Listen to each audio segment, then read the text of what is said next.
날마다 쓰는 나의 신앙일기 TV 데일리 큐티 나무향기입니다. 오늘은 9월 15일 금요일입니다. 오늘 함께 묵상할 성경 본문은 마태복음 11장 7절에서 19절입니다. 그들이 떠남에 예수께서 무리에게 요한에 대하여 말씀하시되 너희가 무엇을 보려고 광야에 나갔더냐? 바람에 흔들리는 갈대냐? 그러면 너희가 무엇을 보려고 나갔더냐? 부드러운 옷 입은 사람이냐? 부드러운 옷을 입은 사람들은 왕궁에 있느니라. 그러면 너희가 어찌하여 나갔더냐? 선지자를 보기 위함이었더냐? 옳다. 내가 너희에게 이르노니 선지자보다 더 나은 자니라. 기록된 바 보라, 내가 내 사자를 내 앞에 보내노니 그가 내 길을 내 앞에 준비하리라 하신 것이 이 사람에 대한 말씀이니라. 내가 진실로 너희에게 말하노니 여자가 낳은 자 중에 세례 요한보다 큰 이가 일어남이 없도다. 그러나 천국에서는 극히 작은 자라도 그보다 크니라. 세례 요한의 때부터 지금까지 천국은 침노를 당하나니 침노하는 자는 빼앗느니라. 모든 선지자와 율법이 예언한 것은 요한까지니 만일 너희가 즐겨받을진대 오리라 한 엘리야가 곧 이 사람이니라. 귀 있는 자는 들을지어다. 이 세대를 무엇으로 비유할까? 비유하건대 아이들이 장터에 앉아 제 동물을 불러 이르되 우리가 너희를 향하여 피리를 불어도 너희가 춤추지 않고 우리가 슬피 울어도 너희가 가슴을 치지 아니하였다 함과 같도다. 요한이 와서 먹지도 않고 마시지도 아니하며 그들이 말하기를 귀신이 들렸다 하더니 인자는 와서 먹고 마시며 말하기를 보라, 먹기를 탐하고 포도주를 즐기는 사람이요 세리와 죄인의 친구로다 하니 지혜는 그 행한 일로 인하여 옳다함을 얻느니라. 오늘 본문에서 우리는 주 예수님께서 세례 요한에 대해 말씀하시는 것을 듣게 됩니다. 예수님은 사람들에게 그들이 무엇을 보려고 광야에 나간 것이냐고 물었습니다. 요한이 광야에서 사람들에게 하나님의 말씀을 전했기 때문에 사람들이 광야로 나갔던 것을 말씀하신 것입니다. 바람에 흔들리는 갈대를 보러 나가느냐고 물었습니다. 아닙니다. 백성들은 경치를 구경하려고 광야에 나간 것이 아니었습니다. 그렇다면 부드러운 옷을 입은 사람을 보러 나갔냐고 물으셨습니다. 그들이 그저 멋진 사람을 보려고 나간 것은 아니었습니다. 그렇게 좋은 옷을 입고 멋지게 사는 사람들은 왕궁에 있다고 말씀해 주셨습니다.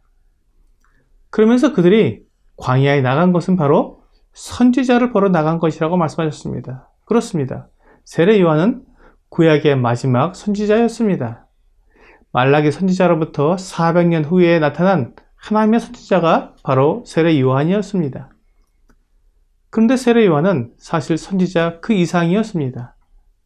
왜냐하면 다른 선지자들은 막연히 하나님의 아들, 구원자, 메시아가 오실 것이라고 예언을 했지만 세례 요한은 그가 말하고 있는 그 메시아를 직접 본 사람이요 백성들에게 그 메시아를 정확히 말해준 사람이었기 때문입니다. 이런 면에 있어서 세례 요한처럼 큰 사람은 없습니다. 하나님의 아들을 알아보고 그분을 백성들에게 소개하며 그분의 길을 예비하는 것은 그 사명에 있어서 이보다 더 큰 사명이 없기 때문입니다. 세례 요한은 하나님께서 사용하시는 귀하고 큰 그릇이었습니다. 세례 요한은 구약 성경에서 가장 큰 선지자인 엘리야처럼 큰 선지자였습니다. 그런데 엘리야는 많은 기적과 능력을 보여주었지만 세례 요한은 아무런 능력도 베풀지 않았습니다. 다만 그는 사람들에게 세례를 베풀었을 뿐입니다. 그러므로 지금 주 예수님께서 여자가 낳은 자 중에 가장 큰 자라고 말씀하시는 것은 그의 능력이나 인품을 기준으로 말씀하신 것이 아니라는 것을 알 수 있습니다. 주 예수님께서 세례 요한이 여자가 낳은 자 중에 가장 큰 자라고 말씀하신 것은 그가 맡은 사명 때문이었습니다. 예를 들어 올림픽 개막식 때 성화를 봉송하는 사람들이 있습니다. 성화를 채화해서 경기장까지 봉송하는데 많은 사람들이 참여합니다. 그 모든 사람들이 다 중요하고 다 명예로운 역할을 감당하지만 그들 중에 가장 중요하고 명예로운 역할을 맡은 사람은 맨 마지막에 성화를 들고 경기장에 들어와서 성화대에 점화하는 사람일 것입니다. 그 사람이 어떤 사람이냐를 말하는 것이 아니라 성화를 채화해서 점화할 때까지 그 역할 중에서 가장 큰 역할은 맨 마지막에 점화하는 사람이라는 것입니다. 그런 의미에서 세례 요한은 선지자 중에 가장 큰 선지자요, 선지자보다 더 큰 자가 되었습니다. 왜냐하면 선지자가 하는 가장 대표적인 역할은 메시아를 예언하는 것이기 때문입니다. 그런데 요한은 메시아를 예언할 뿐만 아니라 메시아를 만났고 그분께 세례를 베풀었으며 그분을 직접 백성들에게 소개했기 때문에 가장 큰 자가 되었습니다. 그러나 세례 요한의 이런 모습보다 더 큰 자들이 있는데 그들이 바로 천국의 시민들이었습니다. 그들은 제자들을 가리키는 것입니다. 주 예수님의 말씀을 믿고 제자가 되었을 뿐만 아니라 그 제자들이 전한 말씀을 믿고 제자가 되어 주 예수님을 위한 삶을 사는 자들은 세례 요한의 역할보다 더 큰 자가 되는 것입니다. 그런데 요한이 주 예수님을 직접 증거하는 놀라운 특권을 누렸음에도 주 예수님의 모습을 보면서 의심이 들었던 것처럼 주 예수님을 직접 본 사람들도 예수님을 메시아로 인정하기가 쉽지 않았던 것을 알 수 있습니다.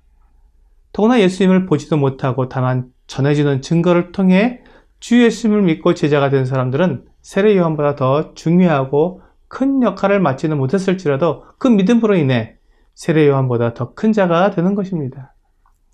주 예수님께서 비유하신 이 세대의 모습은 아무리 외치고 알려주어도 믿지 않고 반응하지 않는다는 것입니다. 그 이유는 세례 요한은 그 긍정적인 생활을 하며 하나님의 말씀을 전했을 때 귀신 들린 자라고 거절했고 주 예수님은 먹고 마시면서 하나님의 말씀을 전하자 먹기를 탐하고 포도주를 즐기는 사람이라고 말하면서 도무지 하나님의 말씀을 받아들이지 않으려 했기 때문입니다. 바로 이와 같은 상황에서 주 예수님에 대한 복음을 듣고 믿어서 제자가 되는 사람들은 세례 요한보다 더 큰 자들이 되는 것입니다. 오늘의 적용 질문을 보겠습니다. 내가 가진 귀한 직분과 신분은 무엇인가요? 내가 예수님을 믿고 이 세상에서 편하고 즐겁게 살려고 한다면 제자가 아닙니다. 주 예수님의 제자는 예수님을 믿고 그분을 따르며 주 예수님이 세상의 구주시라는 것을 전하기 위해 자기가 가진 모든 것을 다 헌신하는 사람을 말합니다. 오늘 내가 예수 그리스도의 제자로서 그분을 세상에 전하는 직분과 신분을 가진 사람이라는 이 놀라운 특권을 생각하며 참된 제자의 삶을 살아가는 여러분과 제가 되기를 주 예수님의 이름으로 기도합니다.